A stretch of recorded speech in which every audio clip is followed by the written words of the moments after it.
कैसे हैं आप सभी। मैं हूं Girish Garg, welcome to Gurukul channel. So last video में हमने 1D एरे 2D एरे और उनकी प्रैक्टिस को काफी अच्छे से समझा। आई होप सभी को वीडियो अच्छे से समझ आई। आज की वीडियो में हम स्ट्रिंग को समझेंगे। स्ट्रिंग क्या है, स्ट्रिंग को हम कैसे डिक्लेयर करते हैं, स्ट्रिंग को हम क्यों यूज करते हैं। सो सबसे पहले देखेंगे स्ट्रिंग है क्या। सो स्ट्रिंग को हम बोल सकते हैं एरे ऑफ कैरेक्टर्स। सही है। एरे हम ऑलरेडी समझ चुके हैं। एरे क्या है? Collection of same data type values, right. तो एरे ऑफ कैरेक्टर्स क्या हुआ? कैरेक्टर्स एरे का कैरेक्टर डेटा टाइप का एक एरे, राइट। तो भी आप बोलेंगे हम एरे ऑलरेडी समझ चुके हैं, हम कैरेक्टर एरे डिक्लेयर कर देंगे, तो हम उसी को भी यूज कर सकते हैं। स्ट्रिंग्स की क्या जरूरत है? नहीं, स्ट्रिंग और एरे ऑफ कैरेक्टर में एक डिफरेंस है। डिफरेंस ये है कि स्ट्रिंग के अंदर हम जब भी हमारी वैल्यूज इनपुट करते हैं, लास्ट के अंदर हम अपेंड करते हैं एक नल कैरेक्टर को, जिसके थ्रू कंपाइलर को ये पता लगता है कि कंपाइलर जब उस स्ट्रिंग को या उस कैरेक्टर एरे को रीड करेगा, कंपाइलर को ये पता लगेगा कि यहां पर नल कैरेक्टर आ गया। नल कैरेक्टर से जो पहले की वैल्यूज है वो उसको एज अ स्ट्रिंग ले सकता है। इसको हम और अच्छे से समझेंगे। लेट्स से कि मैंने एक कैरेक्टर एरे डिक्लेयर किया होता। अगर हम अपने पहले वाला लॉजिक याद रखें तो सबसे पहले क्या था, नॉर्मल मैंने एक कैरेक्टर एरे डिक्लेयर किया, गुरुकुल इज बेस्ट, राइट। ये मेरा एक नॉर्मल कैरेक्टर एरे था, राइट। इसमें मैंने कुछ भी अपेंड नहीं किया, ये मेरा काउंट होगा एक नॉर्मल कैरेक्टर एरे की तरह, ये स्ट्रिंग नहीं है। अब स्ट्रिंग में क्या होगा? स्ट्रिंग में हम क्या करते हैं, कैरेक्टर एरे ही डिक्लेयर करते हैं, लेकिन लेट्स से कि मैं उसमें सिर्फ गुरुकुल स्टोर करा रहा हूं, सिर्फ गुरुकुल। तो क्या होगा, गुरुकुल के बाद एक नल कैरेक्टर अपेंड होगा, राइट। और बाकी एरे डिक्लेयर रहेगा, इसके अंदर हम कुछ भी लेट्स से गार्बेज वैल्यू रहेगी, राइट। तो कंपाइलर क्या करेगा, जब रीड करेगा उसे पता लगेगा यहां उसे नल कैरेक्टर मिला है, तो इससे पहले वाली वैल्यूज के वो लेगा एज अ स्ट्रिंग लेगा। यह है एक कंप्लीट कैरेक्टर एरे, राइट। तो कैरेक्टर एरे और स्ट्रिंग में हमें डिफरेंस समझना है। स्ट्रिंग एक एरे ऑफ कैरेक्टर्स है, नो डाउट, लेकिन स्ट्रिंग के अंदर लास्ट में अपेंड होता है नल कैरेक्टर, जिसके थ्रू कंपाइलर को पता लगता है कि ये एक स्ट्रिंग वैल्यू है, राइट। तो हमें डिफरेंस समझ आना चाहिए अच्छे से कि स्ट्रिंग और नॉर्मल एरे ऑफ कैरेक्टर्स में क्या डिफरेंस है। स्ट्रिंग के अंदर हम लास्ट में अपेंड करते हैं नल कैरेक्टर को, राइट। सो अब स्ट्रिंग की जरूरत क्या है? स्ट्रिंग के थ्रू हम अपना कोड काफी ऑप्टिमाइज कर सकते हैं। काफी प्रोग्रामिंग लैंग्वेजेस के अंदर काफी प्री डिफाइंड लाइब्रेरीज डिक्लेयर कर दी, जिसके अंदर कुछ ऐसे फंक्शंस हैं जिनको यूज करके हम डायरेक्टली अपने ऑपरेशंस को परफॉर्म कर सकते हैं और फास्ट वे में कर सकते हैं। लेकिन कैरेक्टर्स एरे में क्या था, हम कैरेक्टर एक एक कैरेक्टर को एक्सेस कर रहे थे सेपरेटली। स्ट्रिंग्स के थ्रू हम एक कलेक्शन ऑफ कैरेक्टर्स के ऊपर डायरेक्टली कुछ ऑपरेशंस को कर सकते हैं। तो इसकी वजह से हमने डिफाइन कर दिया स्ट्रिंग्स को। ये याद रखना है कि सी प्रोग्रामिंग के अंदर स्ट्रिंग एक डेटा टाइप नहीं है, राइट। तो अब देखते हैं इसको डिक्लेयर कैसे करते हैं। सो स्ट्रिंग को डिक्लेयर कैसे करते हैं? नॉर्मली जैसे हम अपने एरे को डिक्लेयर कर रहे थे, सिमिलर वे में हम स्ट्रिंग्स को डिक्लेयर करते हैं। एरे को हम कैसे डिक्लेयर कर रहे थे? हम कर रहे थे डेटा टाइप, वेरिएबल का name and size of array, right. अब इसके अंदर जो डेटा टाइप है वो फिक्स रहेगा हमेशा, वो क्या रहेगा? कैरेक्टर, क्योंकि हम एक कैरेक्टर एरे बना रहे। और नेम, लेट से वेरिएबल नेम मैं कुछ भी दे रहा हूं कि मैं यूजर से कुछ इनपुट ले रहा हूं, नेम, राइट। तो मैंने नेम डिक्लेयर कर दिया मेरे वेरिएबल का नेम, और साइज लेट से 10 साइज का नेम ले रहा हूं। तो ये हो गया मेरा एक स्ट्रिंग का declaration, string character array declaration, right. अब इसको एक्सेस कैसे करते हैं, मेमोरी में कैसे रिप्रेजेंट करते हैं? मेमोरी में नॉर्मली जैसे हम पहले एरे डिक्लेयर हो रहा था, 10 ब्लॉक्स हमारे डिक्लेयर हो जाएंगे, राइट। अब बाइट कैरेक्टर क्या स्पेस लेता है? 1 बाइट ऑफ स्पेस, राइट। हमने क्या यूज करा है? 10 साइज का, तो 10 बाइट ऑफ स्पेस ये ले लेगा। लेकिन हमें यह ध्यान रखना है कि हम यहां पर स्ट्रिंग वैल्यू को स्टोर कर रहे हैं। स्ट्रिंग के अंदर हमने देख लिया कि लास्ट में एक नल कैरेक्टर को वो स्टोर कराता है। तो वैल्यू कितनी स्टोर होंगी? हम इसके अंदर 9 वैल्यूज या 9 कैरेक्टर्स को स्टोर कर सकते हैं, क्योंकि एक लास्ट कैरेक्टर तो क्या रहेगा? नल कैरेक्टर के लिए रहेगा। लास्ट इंडेक्स पे तो नल कैरेक्टर ही स्टोर होगा, राइट। तो हमें यह ध्यान रखना है कि हम 9 वैल्यूज को इसके अंदर स्टोर कर सकते हैं। एक जो इंडेक्स रहेगा या जो एक स्टोरेज रहेगी, 1 बाइट ऑफ स्पेस हमारा नल कैरेक्टर लेगा, राइट। अब इसके अंदर जो हम स्पेसिफाई यूज करते हैं वो यूज करते हैं %s कंट्रोल स्ट्रिंग, राइट। इसको हम आगे देखेंगे। अब देखेंगे इसका इनिशियलाइजेशन कैसे करते हैं। सो इनिशियलाइजेशन में कंपाइल टाइम और रन टाइम। सबसे पहले हम देखते हैं कंपाइल टाइम इनिशियलाइजेशन।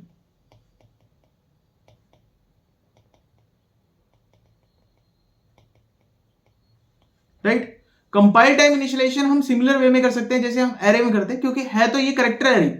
राइट, तो जैसे हम एरे में इनिशियलाइजेशन कर रहे थे, सिमिलर वे में हम यहां पे भी इनिशियलाइजेशन कर सकते हैं। लेकिन एक और मेथड है कि जो भी वैल्यूज को, जिस भी वैल्यूज को हम डबल इन्वर्टेड कॉमर्स में राइट करेंगे तो कंपाइलर ऑटोमेटिकली उसको स्ट्रिंग में ले लेगा और एरे के अंदर उसको स्टोर करा देगा और लास्ट में ऑटोमेटिकली एक नल कैरेक्टर को अपेंड कर देगा। राइट, तो सबसे पहले डिक्लेरेशन देखते हैं। लेट्स से कि मैं डिक्लेयर कर रहा हूं कैरेक्टर नेम 10। राइट, तो मैं इस तरीके से भी डिक्लेयर कर सकता हूं जैसे हम पहले कर रहे थे।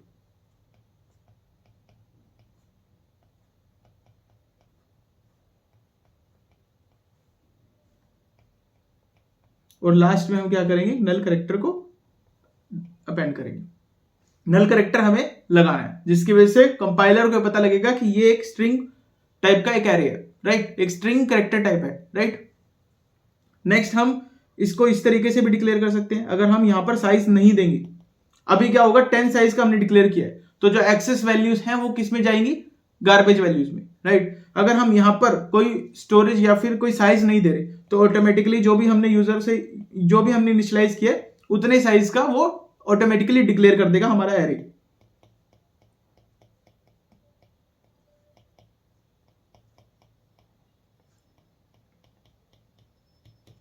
राइट, नेक्स्ट हम इनिशियलाइज कर सकते हैं कैरेक्टर नेम। लेट्स से मैंने 10 डाला और डबल इन्वर्टेड कॉमा में राइट कर दिया गुरुकुल। इस केस में क्या होगा, ये ऑटोमेटिकली इसको एज ए स्ट्रिंग लेगा, इस एरे के अंदर, नेम एरे के अंदर स्टोर करा देगा गुरुकुल और लास्ट में नल कैरेक्टर को भी अपेंड कर देगा ऑटोमेटिकली। राइट, तो ये एक इजीएस्ट वे है जिसके थ्रू हम स्ट्रिंग्स को इनिशियलाइज करते हैं जनरली। राइट, नेक्स्ट हम करते हैं नेम। अगर हम इस तरीके से भी इसको इनिशियलाइज कर सकते हैं बिना साइज दिए हुए, तो ये ऑटोमेटिकली साइज अपने आप ले लेगा। राइट, तो ये भी एक करेक्ट मेथड है। हमें ये ध्यान रखना है कि हम इसको इस तरीके से डिक्लेयर नहीं कर सकते। लेट्स से कि मैंने ये डिक्लेयर कर दिया नेम, यहां मैंने इनिशियलाइज डिक्लेरेशन कर दिया और यहां मैं नेक्स्ट लाइन में मैं इनिशियलाइजेशन कर रहा हूं।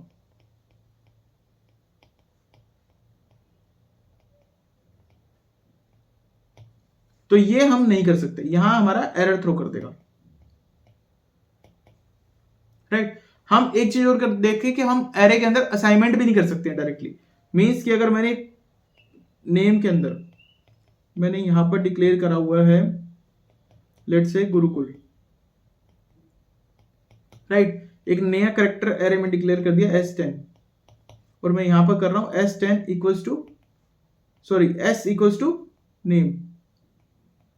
राइट, तो ये भी हम नहीं कर सकते, ये भी एरर थ्रो कर देगा।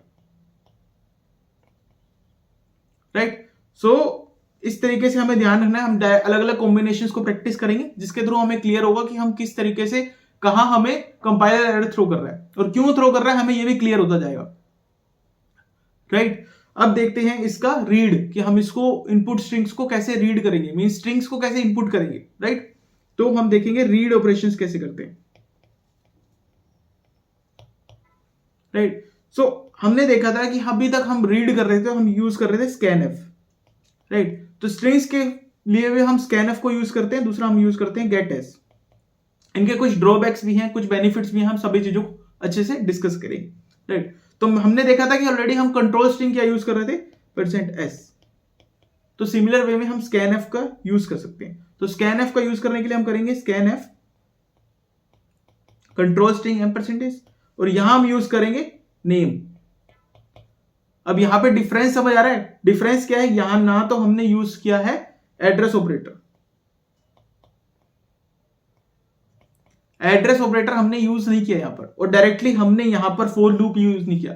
फॉर हम कैरेक्टर एरे के अंदर हम कैसे इनपुट ले रहे थे, हम एक इटरेट कर रहे थे और हम हर इंडेक्स वैल्यू पर जाकर उसको स्टोर करा रहे थे। यही बेनिफिट है स्ट्रिंग्स का। यहां पर क्या किया हमने, कंट्रोल %s कर दिया, %s कर दिया, जिसके थ्रू कंट्रोल स्ट्रिंग अपने आप वो काम करेगा। हमें डायरेक्टली नेम के अंदर अपनी कंप्लीट स्ट्रिंग इनपुट दे देनी है, कंपाइलर ऑटोमेटिकली उस स्ट्रिंग वैल्यू को उस एरे में इनिशियलाइज कर देगा और लास्ट में नल कैरेक्टर को अपेंड कर देगा, जिससे ऑटोमेटिकली हमारे कोड के अंदर वो एज ए स्ट्रिंग वैल्यूज ही ली जाएगी, राइट।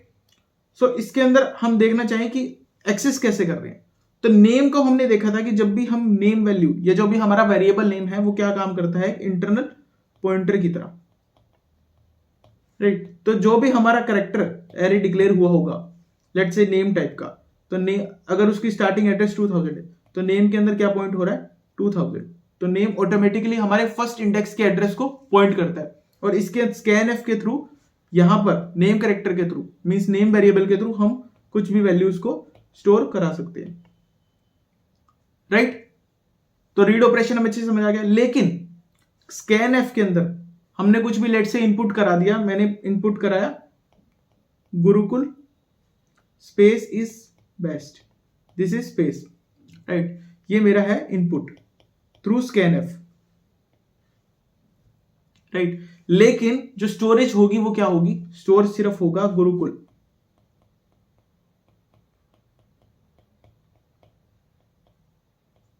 नल करेक्टर, राइट। स्टोर क्या होगा, सिर्फ गुरुकुल। क्यों, क्योंकि स्कैनएफ क्या करेगा, इस स्पेस को as a end of string ले लेगा। स्कैनएफ क्या करता है, स्पेस करेक्टर को रीड नहीं कर पाता, वो उसको एज अ करेक्टर नहीं ले पाता, जिसके थ्रू उसका एक ड्रॉबैक है कि हम स्कैनएफ को यूज नहीं कर पाते, राइट। तो स्कैनएफ की जगह हम यूज करते हैं गेट्स फंक्शन को। गेट्स फंक्शन को हम कैसे यूज करते हैं, लेट्स से मैंने करेक्टर एरे डिक्लेयर किया नेम 10 साइज का, राइट। गेट्स के अंदर हम पास करते हैं एक करेक्टर एरे को, राइट। और हम यूजर से इनपुट ले सकते हैं इस नेम के अंदर, ऑलरेडी जाकर वो स्टोर हो जाएगा, राइट। गेट्स के थ्रू हम अगर स्टोर करवाते हैं गुरुकुल इज बेस्ट, तो ये क्या करेगा, एक कंप्लीट एरे के अंदर गुरुकुल कंप्लीट स्टोर करेगा। यहां पर स्पेस भी आएगा, इस स्पेस एंड बेस्ट, लास्ट में हमारा नल करेक्टर, राइट। तो ये कंप्लीट स्ट्रिंग गेट्स स्टोर कर देगा यहां पर। तो इससे हम गेट्स फंक्शन को यूज कर सकते हैं और कोई भी नॉर्मल किसी भी करेक्टर को हम स्टोर कर सकते हैं। अब स्ट्रिंग के अंदर ऐसा नहीं कि हम स्ट्रिंग के अंदर सिर्फ करेक्टर्स को यूज करते हैं, मींस हमारे अल्फाबेट्स को यूज करते हैं। हम कोई भी वाले करेक्टर, अगर हमने 1 2 3 4 ये डिक्लेयर किया तो ये भी हमारी एक स्ट्रिंग ही है, स्ट्रिंग इसको एज अ करेक्टर लेगा वो, राइट। हम नॉर्मली जब स्टोर करा रहे हैं, अभी हम यहां पर गुरुकुल लिख रहे हैं, लेकिन एक्चुअल के अंदर यहां पर क्या जा रही है, एस का वैल्यू, राइट। हमने डेटा टाइप की वीडियो में समझा था, अगर किसी ने वो वीडियो नहीं देखी तो डिस्क्रिप्शन में लिंक है, वो जाकर देख सकते हैं, क्योंकि हमारा बेसिक कंप्लीट लॉजिक क्लियर होना जरूरी है, राइट। तो ये भी एक स्ट्रिंग वैल्यू ही है, राइट। अब स्कैनएफ एंड गेट्स के अंदर भी एक डीमेरिट है, एक ड्रॉबैक है कि बफर ओवरफ्लो का मींस कि अगर हम लेट्स से कि हमने एक एरे कैरेक्टर डिक्लेयर किया हुआ 10 साइज का, राइट। अब यूजर से हमने स्कैनएफ के थ्रू या गेट्स के थ्रू कुछ इनपुट ले लिया, अब लेकिन यूजर ने इनपुट करते टाइम मोर देन 10 कैरेक्टर्स को उसने इनपुट कर दिया, तो स्कैनएफ और गेट्स के अंदर एक इश्यू है कि वो कंप्लीट एरे को, कंप्लीट स्ट्रिंग को इनपुट ले लेंगे और एक्चुअल में प्रिंट भी करा देंगे, राइट। तो वो कैसे, अब हमें पता है कि लेट्स से कि मैंने एक कैरेक्टर एरे डिक्लेयर किया नेम लेट्स से 10 साइज का, राइट। ये मैंने लेट्स से गेट्स के थ्रू उसको इनपुट ले लिया, राइट, और मैंने प्रिंट एफ के थ्रू उसको प्रिंट भी करा दिया, राइट। अब मेरे लेट्स से कि मैं यहां पर इनपुट ले रहा हूं, अब इनपुट में गुरुकुल इज ऑसम मैंने प्रिंट कर दिया लेट्स से, तो प्रिंट में भी मेरा क्या होगा, प्रिंट हो जाएगा गुरुकुल इज ऑसम। ऐसा क्यों, ये इशू है एक बफर ओवरफ्लो की जो इन दोनों फंक्शंस में है, राइट। तो ये है क्या, एक्चुअल में हम क्या कर रहे हैं, हमें कैरेक्टर डिफाइन कर रखा है हमने, हमारा जब भी हमने डिक्लेयर किया नेम साइज का 10 साइज का, तो कुछ हमें साइज मिल गया मेमोरी के अंदर, और मेमोरी में हमें पता है कि साइज हमारा क्या रहता है, कंटिन्यूस, राइट। लेकिन स्कैन ऑफ और गेट्स फंक्शन क्या करते हैं, वो पूरे वैल्यू को रिस्टोर करा देंगे, Gurukul is awesome let's say, right. लेकिन ये आगे की वैल्यूज कैसे स्टोर होंगी, ये जो भी आगे की मेमोरी हमारी पड़ी है मेमोरी स्टोरेज के अंदर, ये उसके ऊपर डेटा को ओवरराइट कर देगी, राइट। तो ये एक इशू है, क्योंकि हमने जो डिक्लेरेशन किया था मेमोरी के अंदर, जो हमें कंपाइलर ने एक्चुअल मेमोरी दी थी वो दी थी 10 बाइट्स की, राइट। लेकिन जब यूजर ने इनपुट किया तो उसने 10 बाइट से ज्यादा का स्पेस ऑक्यूपाई कर लिया और जो आगे की मेमोरी स्पेसेस थी उसके अंदर अपनी डेटा वैल्यूज को ओवरराइट कर दिया। तो ये तो एक बहुत बड़ा रिस्की काम है, क्योंकि हमारी आगे की मेमोरी सेल्स को ओवरराइट कर रहे हैं हम लोग, राइट। तो जो भी हमारा डेटा है वो उस लोकेशन पर ऑलरेडी रिजर्व्ड है, वो लॉस हो सकता है, उसका लॉसेज हो सकता है, राइट। तो ये एक रिस्की पार्ट है, इसको हम इसीलिए हम scanf और get फंक्शन को यूज नहीं करते। इसके लिए हम डिस्कस करेंगे, एक फंक्शन है fgetS, हम उसको यूज करते हैं, राइट। उसको हम इन डिटेल समझेंगे। लेकिन अगर हमें scanf फंक्शन के थ्रू ही अगर हमें इसे एक्सेस करना है या इस इश्यू को रिजोल्व करना है, तो एक जुगाड़ है जो हमने समझा था। अगर किसी ने इनपुट फंक्शंस की वीडियो अच्छे से समझी थी तो हमने एक यूज किया था लेंथ डिक्लेयर करने का मेथड। मींस कि हम scanf और यहाँ पे %s, राइट। अगर हम यहाँ पे 10s अगर हम ऐसे डिक्लेयर कर दें हमारी कंट्रोल स्ट्रिंग को और यहाँ पर नेम राइट कर दें, तो ये क्या करेगा, अगर यूजर ने लेट्स से बड़ी स्ट्रिंग भी इनपुट करी है तो ये लेकिन स्टोर क्या करेगा, सिर्फ 10 कैरेक्टर्स को, राइट। हमने यहां पर इनपुट का साइज डिक्लेयर कर दिया scanf में। ये हमने इनपुट आउटपुट फंक्शंस की वीडियोस में अच्छे से समझा था, अगर किसी ने वो नहीं देखी तो डिस्क्रिप्शन में उसका भी लिंक है, जाकर देख सकते हैं, राइट। तो इसके थ्रू हम इस सॉल्यूशन का एक जुगाड़ कर सकते हैं, राइट, अपने लॉजिक के थ्रू, राइट। अभी हम देखते हैं printf फंक्शंस को, मींस प्रिंट फंक्शंस को। प्रिंट के अंदर भी सेम है, हम एक printf फंक्शन को यूज करते हैं और पुट फंक्शन को यूज करते हैं, राइट। तो printf फंक्शन को हम ऑलरेडी देख चुके हैं, हमने ऊपर देखा भी था कि हम कंट्रोल स्ट्रिंग के थ्रू डायरेक्टली हमारी स्ट्रिंग को प्रिंट कर सकते हैं। कैसे, printf कंट्रोल स्ट्रिंग रहेगी $s एंड वेरिएबल का नेम, राइट। इसके थ्रू जो भी हमारा इनपुट है वो आउटपुट प्रिंट हो जाएगा, राइट। सिमिलर वे के अंदर इसमें भी हम लेंथ वाली चीज यूज कर सकते हैं, अगर हमें एक पर्टिकुलर लेंथ को ही डिस्प्ले आउटपुट कराना है, राइट। scanf printf फंक्शन हमें समझ आएगा। printf के अंदर हम एक चीज और भी यूज कर सकते हैं। अगर हम लेट्स से राइट कर रहे हैं name, address of name of 2, right, तो ये हमें क्या आउटपुट देगा, हमें चेक करना है, हमें सब कुछ एग्जीक्यूट करके जरूर देखना है। तो ये हमें आउटपुट देगा, लेट्स से कि मैंने स्टोर करा रखा है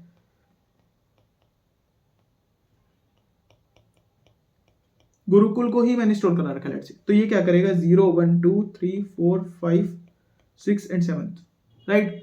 तो 8 साइज का मैंने एरे डिक्लेयर किया हुआ है। Address of name of 2 means हमने प्रिंट में क्या दिया, address of name of 2। First जो एड्रेस हमने दिया वो सेकंड इंडेक्स का दिया, तो इसका आउटपुट क्या आएगा, RUKUL, ये आएगा आउटपुट इसका, राइट। ये क्या करेगा, सेकंड इंडेक्स से जो भी सेकंड इंडेक्स का एड्रेस है उस एड्रेस से आगे की स्ट्रिंग को आउटपुट करा देगा, राइट। और अगर हम देखें इसको सिमिलर वे में, अगर मैं राइट करता हूं printf %s नेम ऑफ 2, तो क्या आएगा, ये नहीं लिख सकते हम, ये एरर थ्रो कर देगा, क्योंकि यहां हम यूज कर रहे हैं परसेंट और यहां हम एड्रेस नहीं दे रहे, हम सीधा डायरेक्टली इंडेक्स वैल्यू से उसको एक्सेस करना चाह रहे हैं, राइट। अगर यहां हम %c यूज करते तो ये सही चल जाता, राइट। तो हमें अच्छे से समझ आया कॉन्सेप्ट। सिमिलर वे के अंदर हम पुट्स को यूज कर सकते हैं। पुट्स के अंदर हम डायरेक्टली हमारा वेरिएबल का नेम डालकर हम इसको आउटपुट करा सकते हैं, राइट। पुट फंक्शन बेसिकली हम स्ट्रिंग्स के लिए ही यूज करते हैं, सिर्फ स्ट्रिंग्स को डिस्प्ले या कैरेक्टर को आउटपुट कराने के लिए, राइट। आई होप सभी को इनपुट आउटपुट फंक्शन अच्छे से समझा। अभी कुछ एक क्वेश्चन राइट करके देखते हैं। नॉर्मली हम क्या करेंगे, #include stdio.h, right. Main function को स्टार्ट करेंगे, एक कैरेक्टर एरे डिक्लेयर करेंगे नेम टाइप का, राइट। गेट्स के थ्रू कुछ आउटपुट लिया नेम, एंड लेट्स से मैं पुट्स के थ्रू ही उसको आउटपुट करा रहा हूं।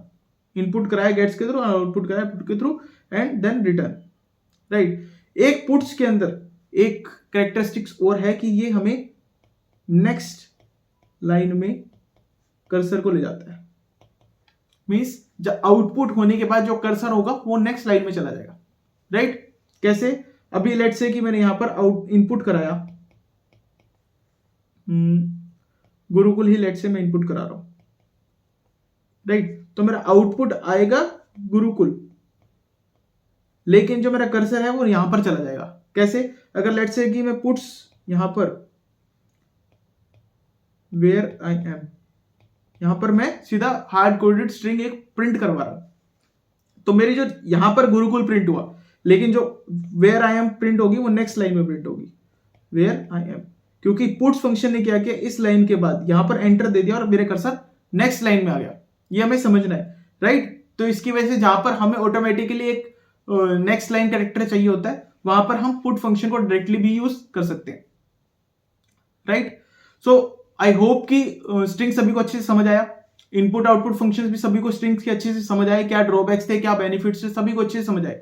नेक्स्ट वीडियो में हम काफी क्वेश्चंस को इंप्लीमेंट करेंगे, इस स्ट्रिंग को प्रैक्टिकली इंप्लीमेंट करके भी देखेंगे। काफी प्री डिफाइंड फंक्शंस हैं जो सी लाइब्रेरीज के अंदर, उनको भी अच्छे से डिस्कस करेंगे।